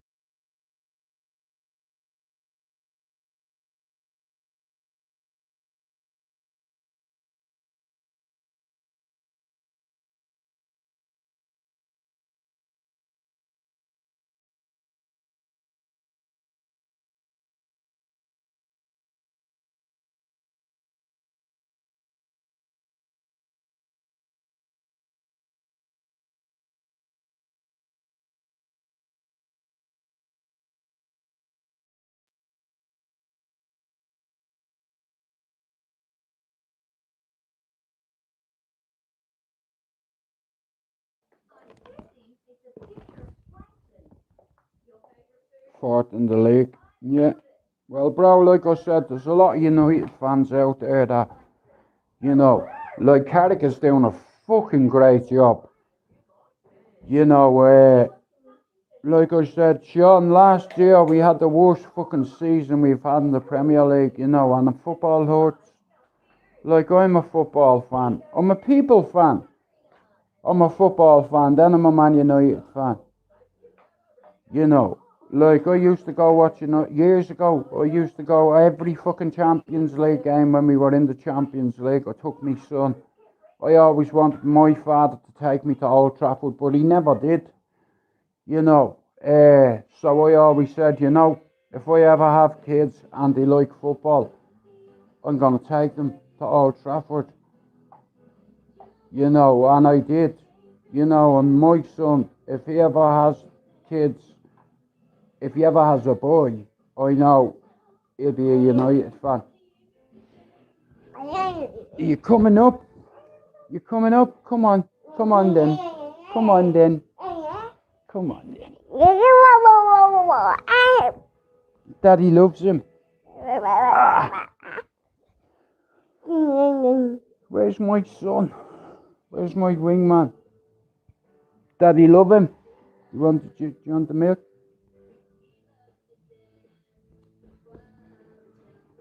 Like I said, it's like, I remember once upon a time when I didn't want to be here. You know, and life can crush you sometimes if you let it. Like I said, men are men at the end of the day, and I truly believe that the more anxiety you hold on to, you keep holding on to things, and it's just going to build and build, and then what happens? You find out someone ended their life because they couldn't talk to anybody about how they were feeling, you know. And I believe, like men, we need to speak up more about our mental health, because at the end of the day, as soon as someone say to me, you know what, you, I'm really struggling with me mental health at the moment, and privately I'll send them a message on Instagram and just tell them, listen, things will get better, but you have to do something about it. Whether it's go for a walk, go on the canal, do something to affect your fucking state of mind. You know. Let go. Because you have... Oh, go on. You have people that depend on you, you know what I mean? I agree with you, James. But bro, it's the human condition. Men are made a certain way. We won't talk about our feelings, but what I've learned over 4 decades here, you need to speak about it. Because, listen, I can read you in 5 fucking minutes if you're in front of me. You understand? Men carry ourselves a certain way, and what you don't realise is our children look up to us. You know, and we have to set the standard for them. You know, if you want your children to succeed in life, don't let them have sleepovers. Let the sleepover come to you. Because once they're out of your sight, they start doing shit with their mates that they don't tell you. They start smoking, or they're drinking, or they're doing something. But if they're not doing a sleepover and their mates come to your house, there won't be any smoking in this house. You know, my son didn't smoke till he went to university. How mad is that? Oh, I sent him to fucking uni at 18, and him and a lot of his student mates like to party. What can I say? Your first year of uni is easy. All you do is party. Yeah. You know, but your second year, here, you need to get your head in the books. You know what I mean? A lot of men walk around, Jamesy, and act all tough and hard, but they can't talk about their feelings. You know what I mean? And that's what's going to compromise you in the end. Like your feelings. Men are made a certain way, and we don't like talking about our feelings because other men have this fucking thing in their head that they're weak because they talk about it. Well, tell you what, don't fucking talk about it. Carry all that anxiety, and if you don't know how to separate anxiety, you're fucked. How about that? You know, just like Ireland and England at the minute, it's one big fanny getting fucked. You know, and I'd be honest with you, I'd have AKs on the borders. Warning shot, fired first. I'll aim over your head. The next time I won't miss. You know, but this is where it's going to end. You know, civilians are getting assaulted in England, Scotland and Wales. All over the fucking place. And they're getting raped by a certain ethnic minority. You know, and it's like, if we, okay, somebody, you live in Dublin, yeah, someone follows your daughter fucking home from school and chases her, your daughter gets in the fucking house, tells you that some Asian man's chased me. Did he? What's he look like? Okay, come with me. We're walking around, we see the guy. I get out of the car, I walk over to my man and I go, yo, you man, come here. Bang! I'm not even, as soon as I get near him, in his fucking space, I'm going to throw my hands at him. And then, you know what? Tom, no! You're going to knock over the water, look! You're going to knock it over, son, and it'll go all over the place. You know what I mean? You're not listening, Tom. You are naughty. You're getting grounded for this. Need to remove, bring back the sword and shield. Well, bro, listen. We have to be politically correct. And what we're dealing with at the moment is a pandemic. Emigration. Migration. And to what nation? England, Ireland, Scotland. We have our civilians, our women and our children getting assaulted, getting abused by a certain minority. And if we go out and we do something, the guards are arresting us. And it's just, that's the bad guy. Someone follows your daughter home from school and chases her. She runs in the house and says, Daddy, Daddy, see him over there? He's just chased me home from school. Go in there, here, lock that door. I'm following him up the road, and as soon as I get and I see a place where I can isolate and by myself, that's what I'm going to do. And I'm not a tough man, a hard man, or a fighting man, but I tell you what, you fucking do that to one of my kids, I'll kill you. And I'll ring an ambulance for you too. I'll tell them I did it. I'm a certified psychopath. I've been sectioned 3 times here. I might get away with that shit. Like, in Ireland, I know this fella whose daughter got chased from school all the way home by an Asian male. Oh! Look, I'm getting aggressive, look. What are you getting mad for? What are you getting mad for? Look at the face on him. Get up out of that. Don't raise your hand to me, you bowser, you. Did Daddy love him? Daddy loves him. Like, the way I see it is, right, all jokes aside, but hello, Mr. Global. The way things are right now, this isn't about the colour of a person's skin. This isn't even about religion or nationality. This is about right and wrong. If an Englishman, an Irishman or a Scottishman chase me daughter up the fucking road, I'm gonna go out. Regardless whether he's white, black or brown skinned, I'm going fucking out. You understand? I don't look for trouble. I'm not a tough man, a hard man or a fighting man. But if one of my kids ran in and told me she was chased up the road by an Arab, I am going out there, mate, and I'm going to find him, and then I'm going to leave him where I find him. And I don't give a fuck about the police. Not when it comes to me kids. No way. What? What are you giving me a hard time for? You're shouting at me, you know. Listen, and I'll tell you. What a lot of people don't understand is the migration problem in England and Ireland is shocking. And it's turned both countries into a big fat fanny, right? And it's like it's being violated, and I want to protect him. You know, I want to protect my daughters. Look at his fangs, look, he's a vampire. Like, what do you do if your little girl, look, whether you like me or not, if you're a father, I'm asking you this. Your little girl runs in from school and tells you that somebody is just trying to grab her. I don't care whether you're white, black, brown, whatever skin colour. I'm not going out there because you're brown skinned, white skinned or black skinned. I'm going out there because you fucking chased my daughter, me. Okay? Do you understand? You're a danger to children.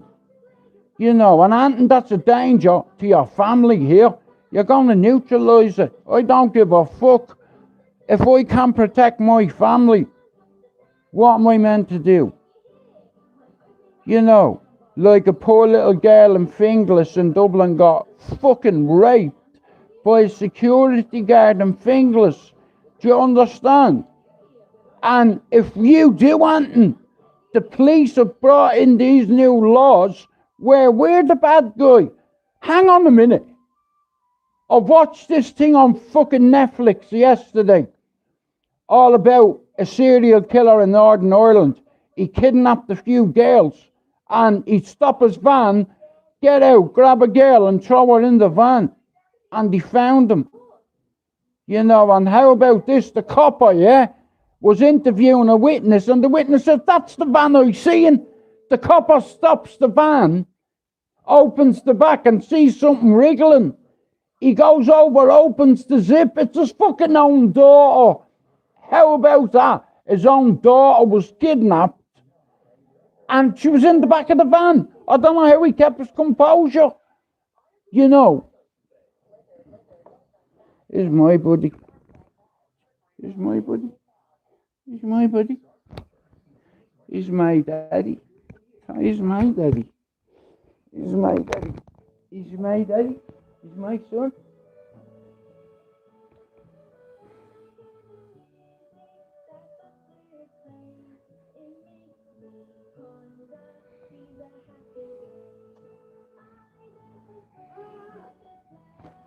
Hup.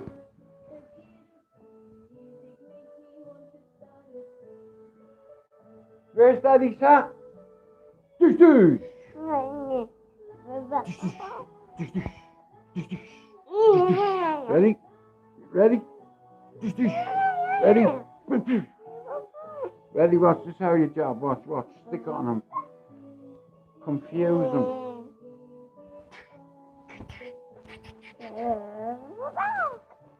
My son. My G. My Don. Little Don. You're my 5 of clubs, 5 of diamonds, 5 of hearts, little Don. Well, bro, listen, words can be like weapons sometimes. You know, and people use words as weapons sometimes. Words hurt. You know, words hurt sometimes more than knives or bullets or... You know, when I know how it feels to be stabbed or to be shot. You understand? It fucking hurts. You know, but see, words are like fucking petrol sometimes. You know. Yeah. But like I said, one thing I've learned about my mental health is speaking up about it. Now, I had altogether 13 years. When I was a kid, I had therapy for 9 years after the fire. Because I kept having nightmares. You know, my dead brother and sister coming to me on fire. You know, it's not pleasant.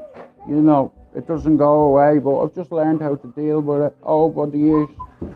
You know, I've learned how to deal with death a certain way. I've lost a few people. I've survived them. You know, and all I want in my life is peace and quiet. You know, a lad come into me live last night and asked me did I want to do a live with him, and I said hell no. No disrespect to you, Ash, Mr. Cumbrian Truth, but if I did a live with you, I'd fall out with a few people. You know, there's certain people I won't do any content with, you know, but if you're part of the good side of YouTube, like for instance, I'm a big fan of Irish channels on YouTube because there's not enough of us. The English channels control the narrative, and all they talk about is fighting. Oh, calling this person out, calling that person out. But if the truth be told, you'd never fight them.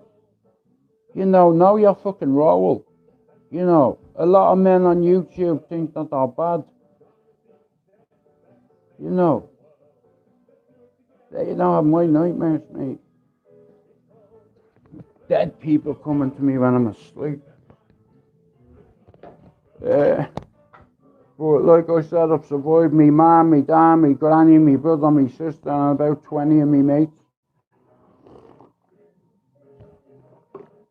Like, I grew straight out of Ballier in order to get in there, you. Man, what you doing with the bibs? Tommy, you don't need 2 bibs. Tommy, 2 bibs. Right, go on then. Don't give me back cheek. I'm telling you, you're only 2. You're nearly 2, and you're getting grounded. I'm telling you now. He's getting grounded. Am I going to ground my son? Am I? Where are you? Are you hiding 2 bibs, are you? Are you hiding the bibs? Are you hiding the bibs? Are you hiding the bibs? You hiding the bibs? Daddy love him. But, nah, like I said, see, mental health, a lot of men are afraid to talk about it because of the human condition, and men are made a certain way, you know. We don't talk about our feelings. But here, fuck that. Listen to me. What have you got to lose? There's a lot of people come in here on a daily, on a monthly basis all the time. You know, and I carry myself a certain way. Like, I don't blow up for no reason.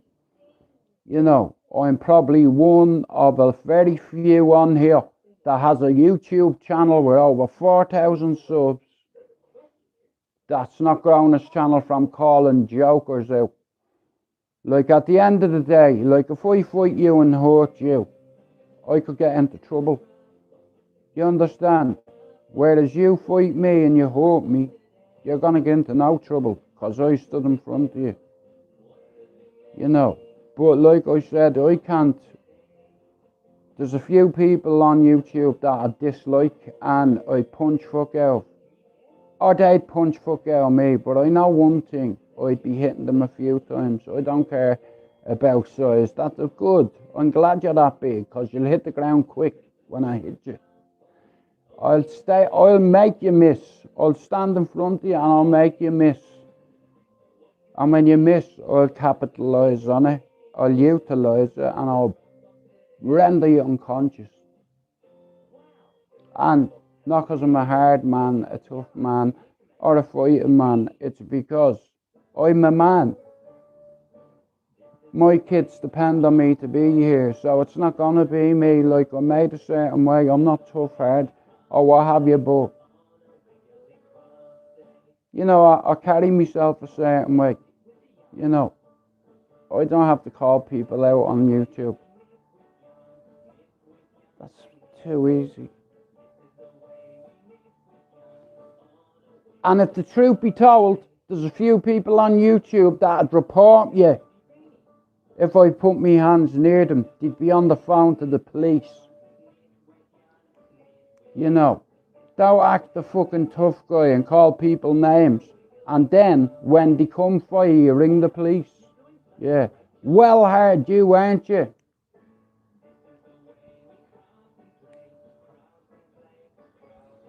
No names. Like I said, it is what it is. I always come on here to help people who are survivors of the illness. You know, mental health affects us all. Whether you like me or not, I can help you. I can give you a few coping strategies. What the fuck have you got to lose? What have you got to lose? You know, like I've had fucking mental health issues since I'm 4. Like, cause after that fire, I have nightmare. Bad ones. You know. Like, I have dead people that visit me at night. You know, that remind me, that open up all wounds, you know.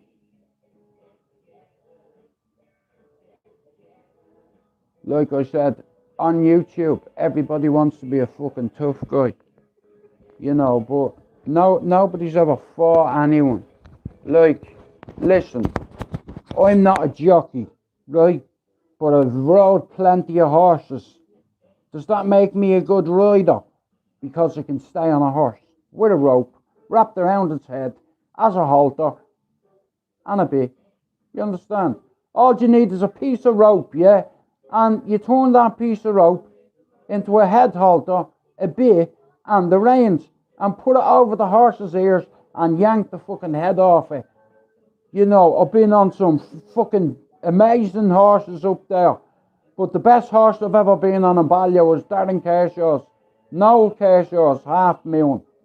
It was a racehorse, big stallion, black, with a white C over it. The same horse grabbed me by the teeth out of the garden and threw me over the back of it.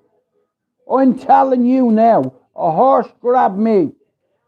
Darren Kershaw's me witness and Bert is me witness, but he's dead.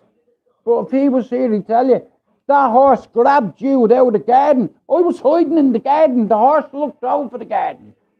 You understand? Because we were trying to catch it up in the back fields, and I ran down all the way past the red wall, down past fucking Tommy's shop. Then I fucking went across the green where Brian Lee and Keith Farrell lives, It come out that entry and ran down where fucking 7-Day Shop is. And I thought the horse was dead. You understand? It ran and cleared a Transifan. You understand? We were at being running, chasing me and Darren Kershaw, right? And it's like, it ran at us. Darren jumped in the lawns, threw a bar in the fence, yeah, I couldn't get him. It grabbed me out of Bert's garden by the back of the neck, by the back of the shoulder, lifted me and went, fuck off. Now, there wasn't many of us that was allowed to get on this horse, but I was allowed on it as long as Darren was with me because I could handle it. Even though I was only a kid, this horse headbutted me, snotted on me, stomped me like that, look. Stomped me, had his head fucking like that, you know. And then me mate tried to jump on the back. He ended up getting him, you know, but I'm not joking here. It's like, as a kid, growing up in Ballyfermot, I never owned a horse, but a lot of me mates did. Several, you know, and I grew up riding horses, motorbikes, fucking, but I was better at riding horses than I was at motorbikes, let's say, you know. Once you're on a horse a few times, the fear goes, you know. I'd never seen a horse this big. You can ask anybody in Ballyer how big Half Moon was. Richard, you see this horse? It grabbed me and picked me out of the garden and threw me like I was nothing. And ran. You understand? But he stomped on me and all, fucking headbutted me and what have you. You know, and I was in a bundle, but I managed to get myself off the ground, you know. And there wasn't many people that could ride this horse, bro, because there was a black stallion, you know. Everybody in Ballyer who has horses would remember this horse. You know, it was the biggest horse I've ever been on.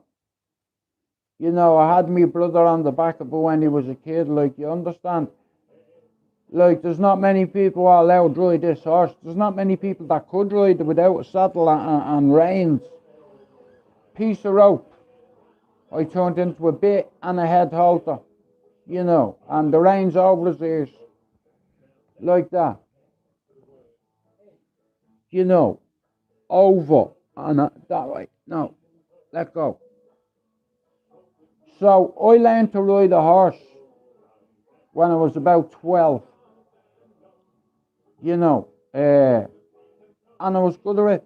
You know, like I said, when you ride a horse or ride a mountain bike or ride a motorbike, you don't forget when you have a crash. You don't forget if you fall off. It's just like a motorbike. But see, horses, they're dangerous animals, but they're amazing animals. Like I used to put a bag behind me back on a rope when I was going up to catch one of them. And I was like, hey, mate, I had an apple for him, you know what I mean? Oh, 3 doors away from me, Martin Douglas lived, you know. And he had a white mare called Speckles. And he used to say to me every morning, Jewett, can you go up and get her for me? She was no trouble. Beautiful mare, white with speckles all over it. So we called her Speckles.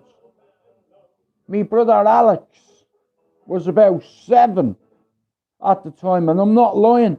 And Alex knew how to make a bit, a head halter, the reins. Coming back.